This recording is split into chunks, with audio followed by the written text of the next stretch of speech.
Salut à tous, aujourd'hui je vais vous parler du tout dernier, de mon tout dernier Michel Gondry que j'ai visionné, pas le tout dernier, puisque justement c'est son tout premier. Je vais vous parler d'Human Nature, donc je vais vous faire un peu vite fait le listing des acteurs parce que je me rappelle pas tous les prénoms. En tout cas pour les plus connus, je vais vous dire il y a Tim Robbins, Patricia Arquette et Rhys Ifans, ça pas de problème. Miranda Otto, Robert Forster et Mary Kay Place pour les rôles secondaires les plus importants.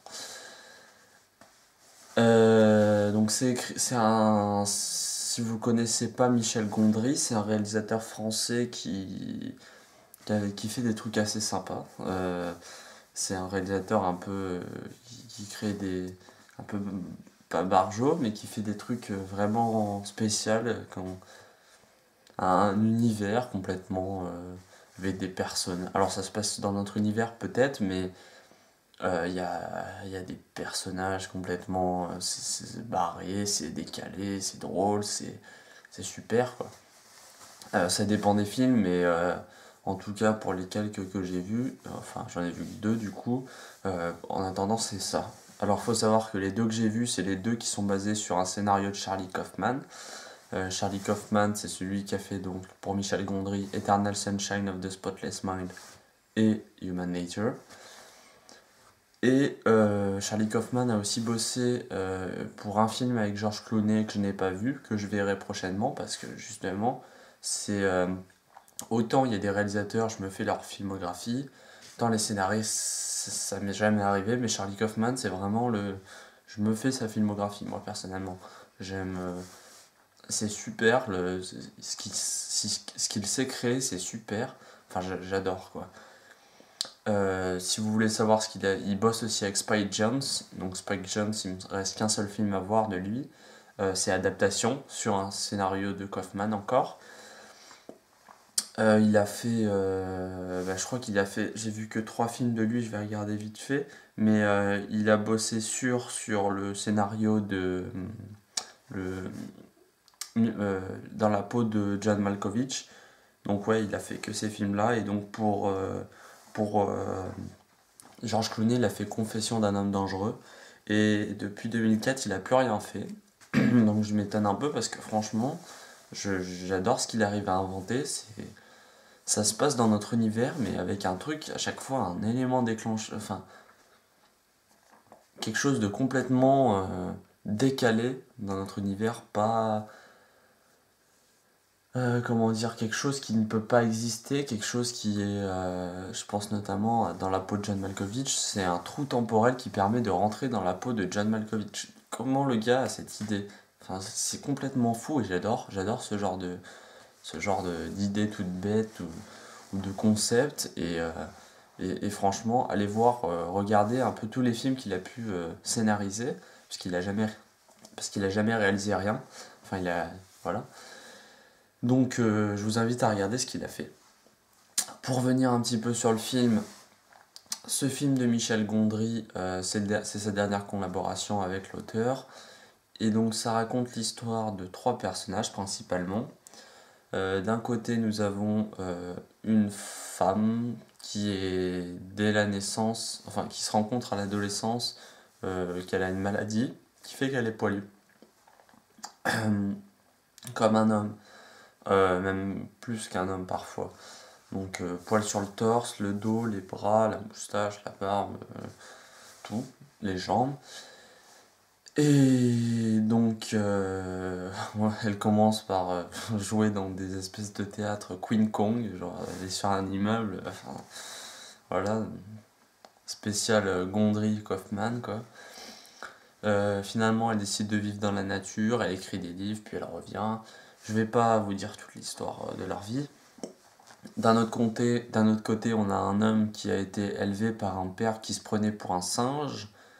Et ce père qui se prenait pour un singe a vécu dans la nature avec son fils aussi. Et le troisième personnage, c'est celui qui est plutôt... Alors que les 2 personnages représentent vraiment le retour à la nature, les sources de l'être humain. Euh, on a l'autre personnage qui lui représente plutôt la civilité, l'ordre, euh, le- les règles puisque c'est un enfant qui a été éduqué, donc on le voit dès le début, très strictement. Donc on voit une scène qui est très marrante, moi ça m'a vraiment fait rire, quoi. Ils sont à table, et il y a 5 fourchettes sur chaque côté. Il prend une fourchette, on le voit qu'il prend une fourchette, et là il y a sa mère qui le regarde, et elle regarde son père, enfin, elle regarde le père de l'enfant, lui faisant comprendre qu'il faut qu'il dise un truc, et là le père lui sort de table. Tu n'auras pas de dessert ou un truc comme ça parce qu'il s'est trompé de fourchette. Parce qu'il y a 5 fourchettes et il y en a une pour chaque truc. Et dans le contexte, du coup, je vous ai dit un peu la blague à l'avance, donc désolé. Mais on s'attend pas du tout à ça et c'est très très drôle. Moi j'ai adoré. Donc voilà. Et ce personnage a un problème aussi, c'est qu'il possède un micro-pénis. Voilà. Et donc il va, par le biais de la... comment on appelle cela? C'est pas un barbier. Ah merde, la podologue? Non, ça c'est les pieds.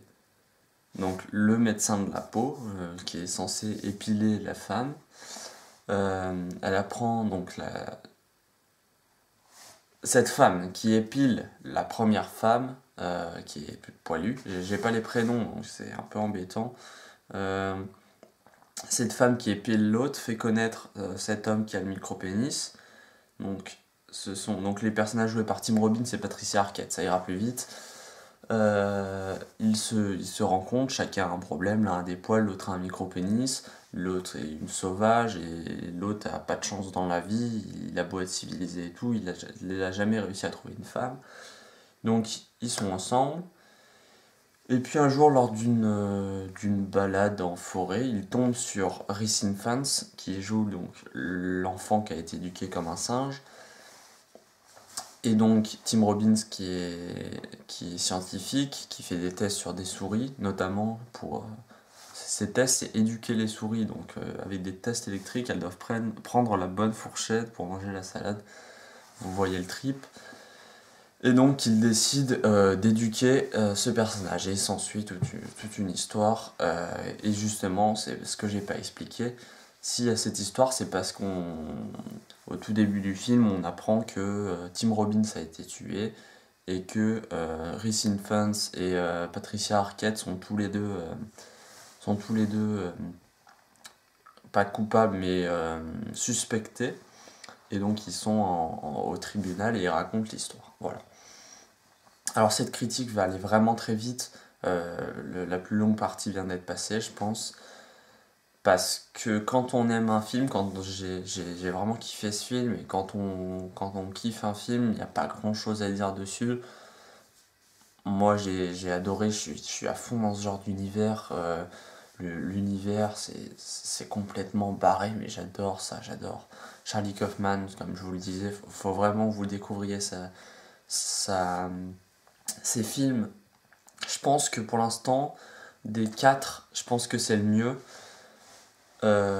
Des 5, parce que j'ai pas vu celui de George Clooney, mais si je compte Spike Jonze et Charlie et Michel Gondry, je pense que c'est le meilleur Kaufman, celui-là. Je mettrai Dans la peau de John Malkovich en deuxième, qui est bon, mais j'ai trouvé la réalisation de Spike Jonze un peu trop froide. Et d'ailleurs, en général, je trouve la réalisation de Spike Jonze un peu trop froide. Michel Gondry, sur les films de Kaufman, il fait quelque chose de... Bah, c'est la nature, c'est plus verdoyant, c'est plus... que ce soit pour ce qui est de Spike Jonze, que ce soit dans Heure ou dans Max et les Maximons, c'est des trucs hyper... c'est assez sombre, bah, c'est pas tout noir, mais je trouve que c'est terne, c'est pas très... ça donne pas de la joie dans ce monde, et c'est pour ça que je préfère les versions Kaufman-Gondry, bien que j'ai pas aimé Eternal Sunshine of the Spotless Mind, je suis désolé.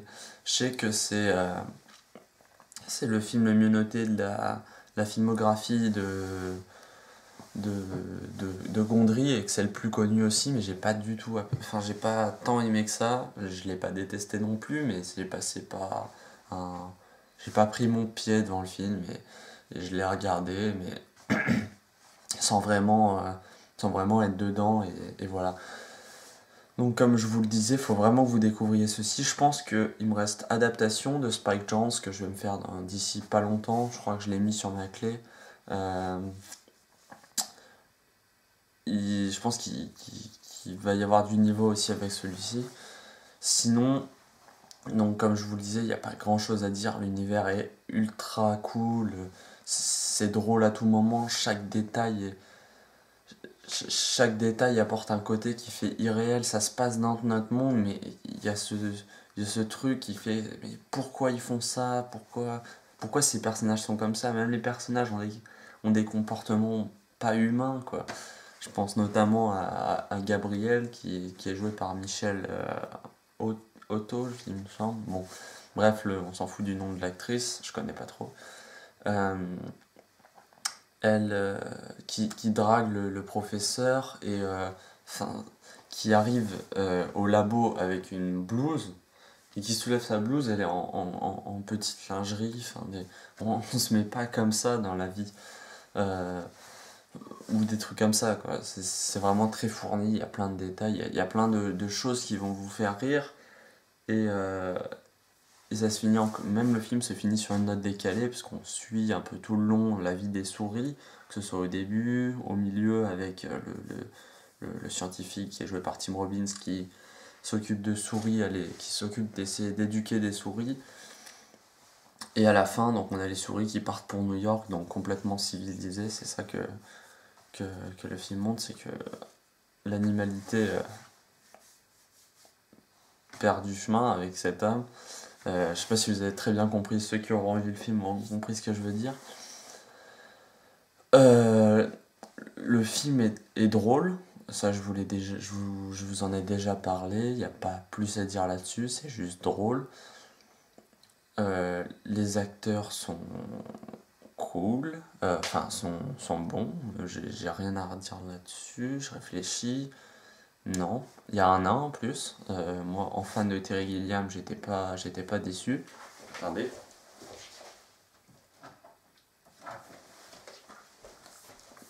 C'est promis, le prochain Gilliam que je vous critique, ça sera celui-là. Je sais pas du tout à quoi m'attendre, je l'ai pas vu. Bref, donc il y avait des nains, j'étais comblé en bon fan de Gilliam. Et après, parler des thématiques, je crois qu'il me restera rien du tout. Les thématiques sont intéressantes. C'est un film voilà, qui prône clairement le retour à la nature et qui montre un peu l'homme avec toutes ses règles, ce qu'il peut faire. Et finalement, à la fin, je pense il y a un duel qui va se passer entre les trois personnages. Je sais pas si je vous ai dit qui c'est qui mourrait, mais c'est un peu, voilà, ça montre clairement qui gagne entre la civilisation et la nature, qui sera finalement le grand vainqueur à la fin. Et donc le film le dit clairement, c'est la nature. La nature reprendra le dessus sur l'homme. Et, euh, et même le dernier plan avec ces souris qui portent une pancarte New York montre très clairement ceci. Donc voilà, j'ai pas plus de choses à vous dire. Je pense que c'est un excellent Gondry pour rentrer dans sa filmographie. Clairement, là, je vous dis de foncer dessus. Je pense pas qu'il y ait de gens qui puissent ne pas aimer ce film, euh, ou en tout cas le détester. Comme je vous l'ai dit, c'est de l'humour un peu décalé, un peu. C'est pas vraiment de l'humour, c'est plutôt des faits surprenants, des trucs qui prêtent à sourire. C'est pas des éclats de rire. De toute façon, moi, j'éclate jamais de rire devant un film, ça m'est rarement arrivé. Peut-être Les Trois Frères, c'est tout. Mais maintenant, je crois qu'il me ferait plus rire à force de l'avoir vu. Donc, je pense que c'est un des meilleurs Gondry pour rentrer dans sa filmographie. Il a fait quelques autres trucs, et là, clairement, je vais me plonger dedans. Que ce soit La Fabrique des Rêves, je crois, un truc comme ça. Il a fait Soyez sympa, rembobiné, qui a l'air sympa. Il a fait The Green Hornet, qui a l'air sympa. Il a fait une version du livre de Boris Vian, L'écume des jours aussi. Et sa filmographie a l'air vraiment très sympa. Faudrait que je me revoie Eternal Sunshine of the Spotless Mind. Peut-être en me disant que c'était du Gondry. Parce qu'à l'époque, il faut savoir que je connaissais pas du tout qui était Gondry. J'avais même tendance à penser que je l'avais vu parce qu'il était dans le top des films sur un site et que le speech avait l'air sympa, mais je pensais que c'était un pur film de science-fiction. Enfin, pas vrai, je savais que ça serait pas de la pure science-fiction, je- mais voilà, j'avais compris le principe du film. Et alors, je sais pas si justement il y a ce côté humoristique qu'on avait là, ce côté décalé, je sais pas du tout. J'en ai pas le souvenir. Et si ça y était, je m'en suis pas remarqué, je m'en suis pas rendu compte. Donc peut-être qu'un second visionnage s'imposerait pour voir. Et donc à voir sur les prochains films de Michel Gondry si vraiment il s'apparente à être un très bon réalisateur. Et puis j'ai vu qu'il a fait 2-3 réalisations là, ces dernières qui sont pas très connues.